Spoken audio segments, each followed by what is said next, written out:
செவ்வையானவர்கள் பூமியில் வாசம் பண்ணுவாங்க, உத்தமர்கள் தங்கியிருப்பாங்க. இந்த வழி. துன்மார்க்கன் பூமியிலிருந்து அறுப்புண்டு போவான், துரோகிகள் இல்லாதபடி நிர்மூலமாவார். 2 பாதை, ஒன்று ஞானத்தின் பாதை, இன்னொன்று மதியினத்தின் பாதை. நீங்கள் எந்த பாதையில் போக விரும்புகிறீங்க?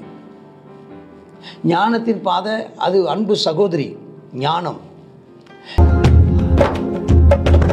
நான் பயப்படும் நாட்களில் உம்மை நம்பிடுவே, என் அச்சத்தின் நேரத்தில் உம்மை சார்ந்து கொள்வே. நான் பயப்படும் நாட்களில் உம்மை நம்பிடுவே, என் அச்சத்தின் நேரத்தில் உம்மை சார்ந்து கொள்வே. என் அலைச்சல்களை அறிந்தவரே, என் கண்ணீரையும் காண்பவரே, என் அலைச்சல்களை அறிந்தவரே, என் கண்ணீரையும் காண்பவரே, என் கண்ணீரனைத்தையும்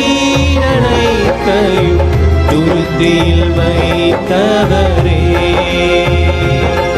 என் கண்ணீரை எல்லாம் கணக்கில் வைத்தவரே, என் கண்ணீரனைத்தையும் துருத்தியில் வைத்தவரே, என் கண்ணீரை எல்லாம் கணக்கில் வைத்தவரே. நான் பயப்படும் நாட்களில் உம்மை நம்பிடுவே, என் அச்சத்தின் நேரத்தில் உம்மை சார்ந்து கொள்வே. என்னை அழிக்க நாள்தோறும் நினைத்த எதிரியின் கையில் வீழாமல் காத்தீ, என்னை அழிக்க நாள்தோறும் நினைத்த எதிரியின் கையில் வீழாமல் காத்தீ, சத்துருக்கள் முன்பு பந்தியை வைத்து என்னை நாளே அபிஷேகம் செய்தே, சத்துருக்கள் முன்பு பந்தியை வைத்து என்னை நாளே அபிஷேகம் செய்தே. என் அலைச்சல்களை அறிந்தவரே, என் கண்ணீரையும் காண்பவரே, என் அலைச்சல்களை அறிந்தவரே, என் கண்ணீரையும் காண்பவரே, என் கண்ணீரனைத்தையும் துருத்தியில் வைத்தவரே,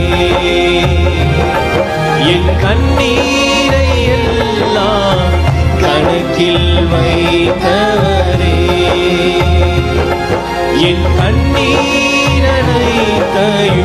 துருத்தியில் வைத்தவரே, என் கண்ணீரை எல்லாம் கணக்கில் வைத்தவரே. நான் பயப்படும் நாட்களில் உம்மை நம்பிடுவே, என் அச்சத்தின் நேரத்தில் உம்மை சார்ந்து கொள்வே. கர்த்தருடைய பரிசுத்த நாமத்திற்கு மகிமை உண்டாவதாக. நீதிமொழிகள் 2வது அதிகாரத்தில், என் மகனே நீ உன் செவியை ஞானத்துக்கு சாய்த்து உன் இருதயத்தை புத்திக்கு அமைய பண்ணும் பொருட்டு, அமைய பண்ணும் பொருட்டு அப்படின்னு ஒரு வார்த்தையை பார்க்குறேன். அமைய பண்ணும் பொருட்டு, அந்த வசனத்துக்கு நீ கீழ்ப்படியும் பொருட்டு, நீ அந்த வசனத்தை ஏற்றுக்கொண்டு அதன்படி நீ வாழ வேண்டும், அதன்படி நீ வாழணும். அது உனக்கு ஆசீர்வாதம். அது தக்க மாதிரி வாழணும். அந்த வசனத்தை ஏற்றுக்கொண்டு உன்னுடைய காதுகளை ஆமென் ஸ்தோத்திரம் கவனித்து என்ன செய்ய கட்டளைகளை பத்திரப்படுத்து. அதை பத்திரப்படுத்திக்கோ. அது ரொம்ப முக்கியம். அப்புறம் ஞானத்தை வான்னு கூப்பிட்டுக்கோ, புத்தியை சத்தமிட்டு அழுத்துக்கோ. அதுதான் உனக்கு ரொம்ப நல்லது. ஞானத்தையும் புத்தியும் கூப்பிடு. வேறு எதையும் தேடி போகாத, ஞானத்தை தேடிப்போ, புத்தியை தேடிப்போ, புத்தியை சம்பாதி, கற்றுக்கொள், படி.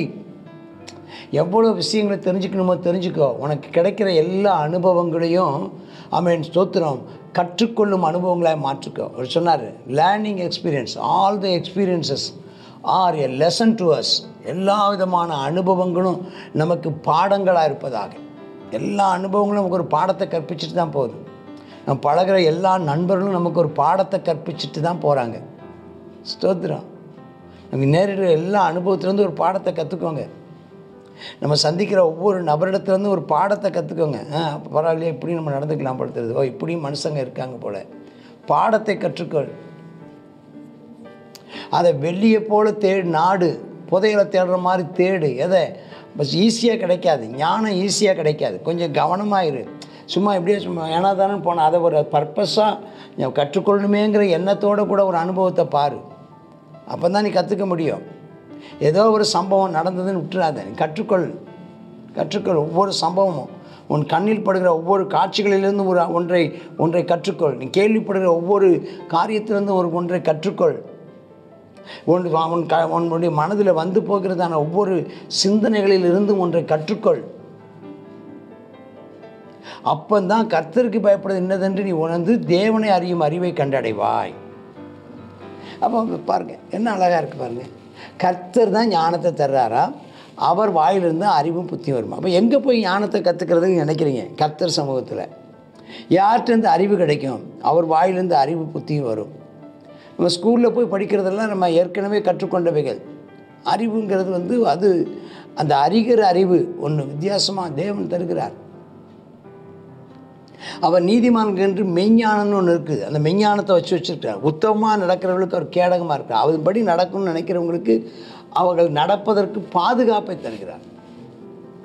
அவருடைய வழியை கத்த பாதுகாக்கிறார். அப்போ ஞானம் நம்மளை பாதுகாக்கும் ஞானம். அவர் நியாயத்தின் நெறிகளை தற்காத்து தம்முடைய பரிசுத்தவாளின் பாதையை காப்பாற்றுகிறார். அப்போ நம்ம நியாயத்தின் நெறி, அந்த நெறிகள்னால் அறநெறிங்கிறாங்களே, ஒழுக்க நெறிகள், வாழ்க்கை முறைகள். அப்போ நீதியையும் 9ஆம் வசனம், நீதியும் நியாயத்தையும் நிதானத்தையும் சகல நல்வழிகளையும் அறிந்து கொள்வாய். ஞானம் நம்ம இருதயத்துக்குள்ளே பிரவேசிக்குமா, அறிவு நம்ம ஆத்மாவுக்கு இன்பமாக இருக்குமா. ஞானம் இருதயத்துக்கு, அறிவு ஆத்மாவுக்கு. ஞானம் நம்ம நெஞ்சில், அறிவு மண்டையில். நல்ல யோசனை உன்னை காப்பாற்றும். இந்த ரெண்டுக்கும் உள்ள கனெக்ஷன் தான் நல்ல யோசனை. புத்தி உன்னை பாதுகாக்கும். அதனால் துன்மார்க்கருடைய அதனால் என்ன லாபம்? துன்மார்க்கருடைய வழிக்கும் மாறுபாடாய் பேசுகிற மனுஷனுக்கும் அந்தகார வழியில் நடக்கிற நெறிகளை விட்டு தீமையை செய்ய மகிழ்ந்து துன்மார்க்கருடைய மாறுபாடு களி கூறுவர்களுக்கும் மாறுபாடான பாதைகளையும் கோணலான வழியில் நடக்கிறவர்களுக்கு நீ தப்பு வைக்கப்படும். யாருக்கு? ஒரு எத்தனை பேர் நம்ம நம்பர் பாருங்கள். துன்மார்க்கனுடைய வழி, மாறுபாடு பேசுகிறடைய மனுஷன், அந்தகார வழியில் நடக்க நீதி நெறியை விட்டு நடக்கிற மனுஷன், தீமை செய்கிறதுல மகிழ்கிறவன், மாறுபாடுகளில் களி கூறுறவன், மாறுபாடான பாதையில் கோணலான வழிகளில் நடக்கிறவங்களுக்கும் நீ தப்பு வைக்கப்படுவாய். வேண்டாம், அப்படிப்பட்டவங்களை விட்டு விலகிறதுக்கு கர்த்தர் உனக்கு கிருபை தருவார். ஞானம். 16, தன் இளவயதின் நாயகனை விட்டு தன் தேவனுடைய உடன்படிக்கையை மறந்து இச்சகமான வார்த்தைகளை பேச அந்நிய பெண்ணாகி பரஸ்திரிக்கு தப்பு வைக்கப்படுவாய். இது யார்? பரஸ்திரின்னு சொன்னால் உபச்சார ஸ்திரீக்கும் சொல்லப்பட்டிருக்கிறது. இது கள்ள உபதேசக்காரங்களுக்கும் சொல்லப்பட்டிருக்கிறது. ஞானத்தை நல்ல பெண்மணிக்கும் சகோதரிக்கும் ஆமென் ஸ்தோத்திரம். இந்த பேதமையை, இந்த தீமையை யாருக்கும் ஒப்படா சொல்லணும்னா பரஸ்திரிக்கு ஒப்பனையாக பண்ணுறோம். அது ஆமாம் அது ஒரு ஞானம், நம்முடைய சகோதரி. ஆனால் இந்த அநியாயம், ஞானத்துக்கு நேர ஆப்போசிட்டு மதியினம் பரஸ்திரி. வேண்டாம். அவங்க யாரா? இளவயது நாயகனை விட்டுட்டு, அதாவது தேவனை விட்டு உடன்படிக்கையை மீறி நடந்தவங்க, அவங்க தேவனை விட்டு விலகி போனவங்க, பாவத்தில் விழுந்தவங்க, வீழ்ச்சி அடைந்தவங்க, எங்கேயோ அவங்க ஒழுக்க நெறி தவறிட்டாங்க. அவங்க ஒழுக்க நெறி தவறினவங்க. அவங்க மற்றவங்களுக்கு இச்சகமான வார்த்தைகளை பேசுகிறவங்க. அவங்க பேசுகிற பேச்சுக்கு அப்படி நம்ம கவர்ந்து இழுக்கப்படுவோம். இச்சகமான வார்த்தை ரொம்ப மோசம். இச்சகமான வார்த்தை. நீ அவங்களை குறித்து ரொம்ப கவனமாக இருங்க. இச்சகமான வார்த்தை ஃப்ளாட்ரி அப்படின்னு ஆங்கிலத்தில் வார்த்தை இருக்குது. ஃப்ளாட்ரி. அவங்க ரொம்ப நம்மளை பாராட்டுவது போல் பாராட்டுவாங்க. நம்ம இதமாக பேசுவாங்க. தப்பு வைக்கப்படுவாங்க. அந்த நபருடைய வீடு எங்கே போகும் தெரியுமா? 2 பாதை. ஒன்று ஞானத்தின் பாதை, இன்னொன்று மதியீனத்தின் பாதை. ஞானத்தின் பாதை உன்னை பாதுகாக்கும். இந்த மதியீனத்தின் பாதை மரணத்துக்கு நேரம் கொண்டு போகும். மரணத்தில் கொண்டு முடிஞ்சிடும். அவரிடத்துக்கு போகிற ஒருத்தரும் திரும்பினதில்லை. அங்கே போனவன் திரும்ப ஜீவப்பாதையில் சேர்றதும் இல்லை. அதனால் நீ நல்லவங்க வழியில் நடக்கணும், நீதிமானுடைய பாதையில் காத்துக்கணும். 2 வழி இருக்குது.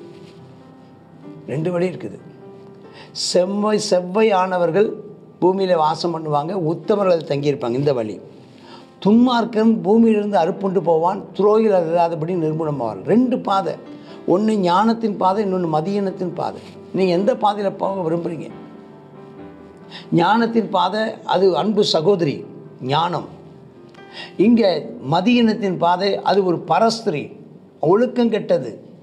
இது ஒழுக்கம் உள்ளது, இது ஒழுக்கம் கெட்டது. இது பரிசுத்தமானது, இது துன்மார்க்கமானது. அது நீதி, இது துன்மார்க்கம். அது தேவனுக்கு பயந்த வழி, இது தேவனுக்கு பயப்படாத வழி.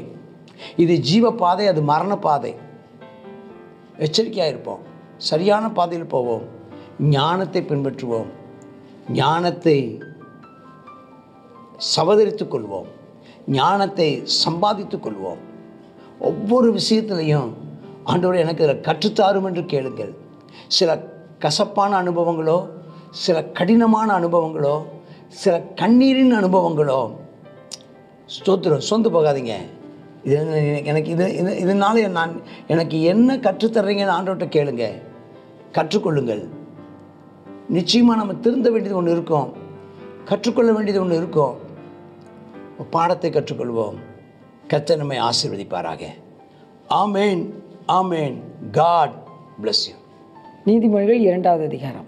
2வது அதிகாரத்தில் சொல்லப்பட்டதான காரியம் என்னென்னு சொன்னால், என்னுடையதான வசனத்துக்கு ஏற்றது போல் உன்னுடையதான வாழ்க்கையை அமைத்துக்கொள் அப்படின்னு சொல்லி இதில் சொல்லுகிறார்.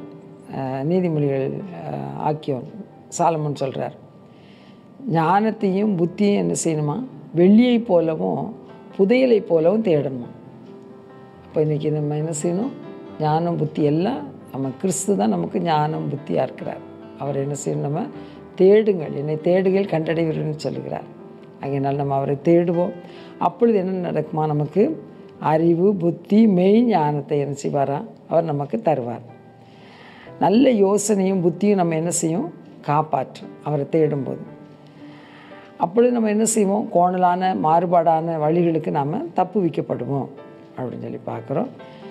ஞானத்தின் பாதையில் அது ஜீவ ஊற்று, ஜீவ பாதை. அந்த பாதையில் போனால் நமக்கு நித்திய ஜீவன் உண்டு. அப்போ செவ்வையானவர்கள் என்ன செய்கிறாங்களாம்? பூமியை சுதந்திரித்துக் கொள்கிறாங்க. இப்படிப்பட்ட பாதையில் செல்கிறவங்க பூமியை சுதந்திரித்துக் கொள்வாங்க. தவறான பாதையில், கேடான பாதையில் செல்கிறவங்களுக்கு என்ன நடக்குமா? அறுப்புண்டு, பூமியில் இராதபடிக்கு அறுப்புண்டு போவார். இன்றைக்கி நம்ம கர்த்தருடைய பாதையை தெரிந்து கொள்வோமா? ஜெபம் பண்ணுவோம். அப்பா, உமக்கு நன்றி ஆண்டவரே. உம்முடைய வழிகளில் வலது பக்கம் இடது பக்கம் திரும்பாமல் ஞானத்தையும் புத்தியையும் நாங்கள் தேடி அப்பா உம்முடைய வழிகளில் நடக்க நீர் எங்களுக்கு கிருபை தர வேண்டுமா ஜெபிக்கிறோம். இந்த மாறுபாடான அப்பா கேடான பாதையில் நடந்து நாங்கள் எங்களுடைய வாழ்க்கையை அப்போ கெடுத்து போடாதபடிக்கு அப்பா உம்முடைய சத்தத்தை கேட்டு உம்முடைய சித்தம் செய்ய ஆமே எங்களுடைய வாழ்க்கையை உம்முடையதான அப்பா வார்த்தையின்படி வசனத்தின்படி அமைத்துக்கொள்ள எங்களுக்கு கிருபை தாரும். ஆவியானவரே உமக்கு நன்றி செலுத்துகிறோம் அப்பா. ஸ்தோத்திரம், ஸ்தோத்திரம், ஸ்தோத்திரம் இயேசுப்பா. ஆமேன் அப்பா. ஹல்லேலூயா. ஆமேன். நல்ல யோசனையும் புத்தி உன்னை காப்பாற்றுன்னு சொல்லப்பட்டிருக்கபடி கர்த்தாவே உம்முடைய யோசனையின்படி உம்முடைய புத்தியின்படி எங்களை கர்த்தாவே அப்பா நீர் எங்களை காப்பாற்ற வேண்டும் என்று சொல்லி ஜெபிக்கிறோம் கர்த்தாவே. ஸ்தோத்திரப்பா. செம்மையான பாதையில் அது ஜீவ பாதை அப்பா. ஜீவன் உண்டு, இந்த பூமியை சுதந்திரித்துக் கொள்வார்கள் என்று சொல்லி பார்க்குறோம். நாங்கள் செவ்வையான பாதையில் நடந்து உம்முடைய ஆசீர்வாதத்துக்கு சொந்தமாய் காணப்பட கிருபை தாரும்.